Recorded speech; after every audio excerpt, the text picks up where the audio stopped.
chers téléspectateurs, je suis le pasteur Thiam Kaziri, président et fondateur de la structure chrétienne qu'on appelle la Maison du Père. Notre vision, notre mission est de gagner les jeunes, les enfants, les équiper et les mobiliser pour la gloire de Dieu. Nous nous retrouvons encore aujourd'hui pour échanger autour de notre thème « Qu'est-ce que tu en sais ?» C'est une série de messages. Qu'est-ce que tu en sais? L'homme est habitué à se plaindre quand il est dégoûté. Mais quelle réponse Dieu donne à ce cœur étourdi pendant que nous sommes dans ce monde qui est bouleversé et on ne sait plus où mettre la tête? Je vous invite à prendre vos Bibles dans l'Évangile selon Luc au chapitre 1 et je vais lire à partir du verset 1er.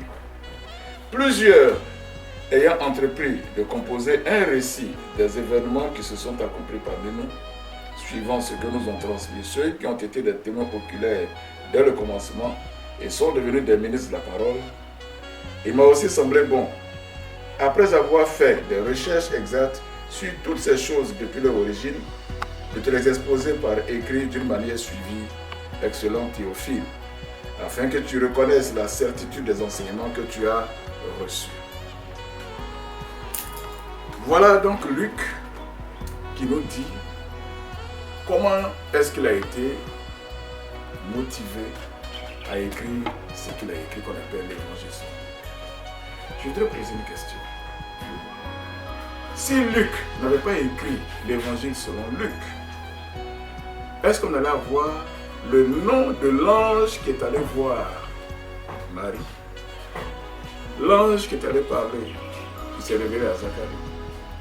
Si Luc n'avait pas écrit le livre des Actes, est-ce qu'on allait avoir les informations concernant la naissance de l'Église par la venue du Saint-Esprit le jour de la Pentecôte?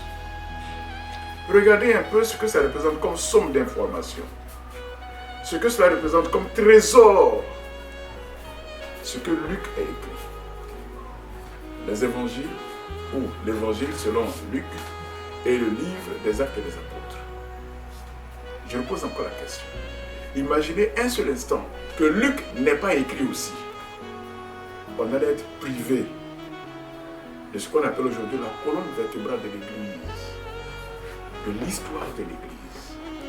On n'allait pas savoir comment l'Église est née, comment le Saint-Esprit est venu et comment la première Église a fonctionné. Et encore moins certaines informations clés. Dans la Bible, il y a des gens qui ont écrit parce que Dieu leur a parlé.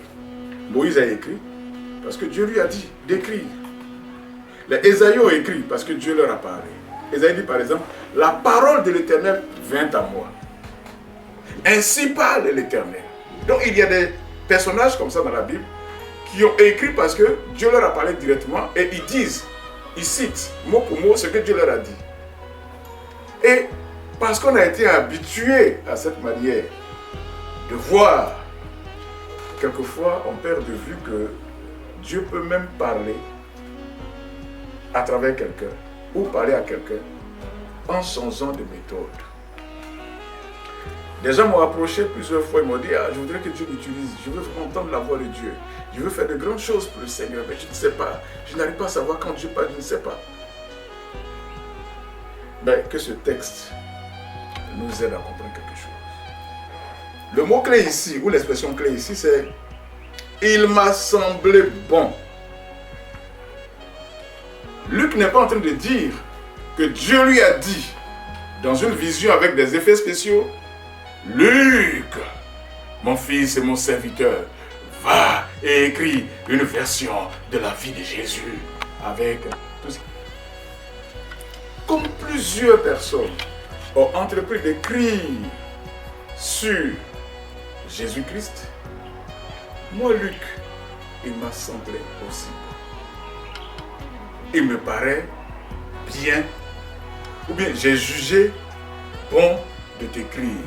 Et quand Luc écrivait, il n'écrivait pas à l'église, il écrivait à quelqu'un qu'on appelait Théophile.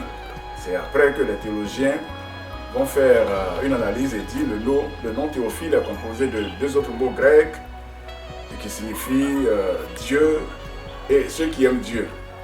Donc, par ricochet, le texte de Luc va s'adresser à toute la communauté des êtres sur terre qui aiment Dieu. Mais à l'origine, c'était adressé à quelqu'un, un homme politique qu'on appelait Théophile. Mais d'où lui est venue cette pensée? Il n'a pas reçu la visitation d'un ange. Dieu n'a pas tonné de la voix du haut des cieux pour lui donner l'ordre d'écrire. Juste une pensée qui est montée dans son cœur. Juste une intention. Je voudrais dire à quelqu'un, tu as toujours cherché que Dieu t'utilise, que Dieu te parle. Mais tu ne vois rien, tu n'expérimentes rien parce que tu es trop crispé. En fait, tu es focalisé sur des schémas. Parce qu'à l'église, quand quelqu'un vient en témoignage et dit que Dieu lui a parlé, il va te dire oui, en rêve. En tout cas, il a senti des frissons quand Dieu lui parlait. Et là, il sait vraiment que Dieu parle maintenant. Et comme toi, ce n'est pas de cette manière. Pour toi, Dieu n'est pas en train de te parler. Comme tu n'as pas de vision, comme les Moïse sur la montagne, qui quand ils descendent de la montagne, leur front brille tellement qu'on ne peut plus les regarder. Comme toi, tu ne reçois pas des visions, des visitations d'anges et des secousses. Pour toi, Dieu n'est pas en train de te parler. Mais laisse-moi te dire, un jour, il y a un grand prophète qui s'est retiré. Tellement il était découragé. Il s'est retiré dans les montagnes. Il dit, Dieu, moi je suis fatigué. Je veux que tu prennes ma vie parce qu'on veut me tuer. Et d'ailleurs même, ministère, tout ça, j'arrête. Et il s'attendait à ce que Dieu se révèle à lui. Il y a eu des déchirements, il y a eu des cris, des bruits, il y a eu le feu, il y a eu des tremblements. À chaque fois, il sortait pour aller à la rencontre de Dieu. On dit, Dieu n'était pas dans le vent, il n'était pas dans le tremblement, il n'était pas dans le feu. Mais pourquoi est-ce qu'il sortait à chaque fois quand il voyait le feu? Parce qu'il s'était habitué à ça. Il s'était habitué à ça. Il avait des schémas. Pour lui, quand c'est comme ça, c'est que c'est Dieu qui est en train de parler. Et voilà que Dieu le dribble. À 3 reprises, il sort, Dieu n'est pas dans le vent, il n'est pas dans le tremblement, il n'est pas dans le feu. Et quelques temps après, il y a eu juste un doux murmure, un son doux et léger. Et c'est alors que la voix de l'Éternel s'est fait entendre. Ce grand prophète du nom d'Élie venait d'apprendre quelque chose. Que Dieu n'était pas limité à un schéma précis pour se révéler. Ici, en plus du fait que dans toute la Bible, des gens ont reçu des messages directs de Dieu, des ordres directs d'écrire. Lui, Luc, il n'a pas reçu un ordre direct. C'est une pensée qui est montée de son cœur. Et il a vu par écrit. Et il a fait des recherches scientifiques. Qui te dit que toi qui es en train de faire des études et qui est en train d'exceller sur le plan académique, qui te dit que Dieu n'est pas dans ce que tu es en train de faire? Beaucoup se sont limités. Beaucoup se sont bloqués parce qu'ils ont eu, comme je disais tantôt, les yeux fixés sur un seul schéma. Non, sortons de ce sentier battu. Si Dieu voulait tellement compliquer les choses, il n'allait pas devenir homme. Si Dieu est devenu homme, c'est parce qu'il veut simplifier la donne. Il veut être accessible. Dieu prend plaisir à se cacher derrière nos pensées pour travailler. Scrute les pensées que tu as, les pensées nobles que tu as dans le cœur. Et puis, mets-les en action. Et tu verras que certainement, Dieu était derrière. Qu'est-ce qu'il faut faire? Intention, action, résultat. Surtout, les bonnes intentions. Que Dieu donc garde ton cœur, que Dieu donc anime ton esprit de bonnes pensées. Parce que c'est ce que Philippiens chapitre 4, verset 8 nous dit.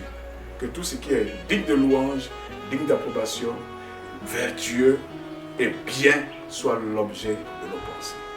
Je récapitule. Pensée, action, résultat. Que Dieu vous bénisse. Que faut-il donc faire? Maintenant qu'on a compris que Dieu peut, à travers les petites pensées, se révéler, je vais prier pour vous. Que tout ce qui est noble, que tout ce qui est honorable, que tout ce qui est juste, que tout ce qui est pur, tout ce qui est aimable et qui est vertueux et digne de louange soit l'objet de vos pensées à partir de ce jour, au nom de Jésus de Nazareth. Amen.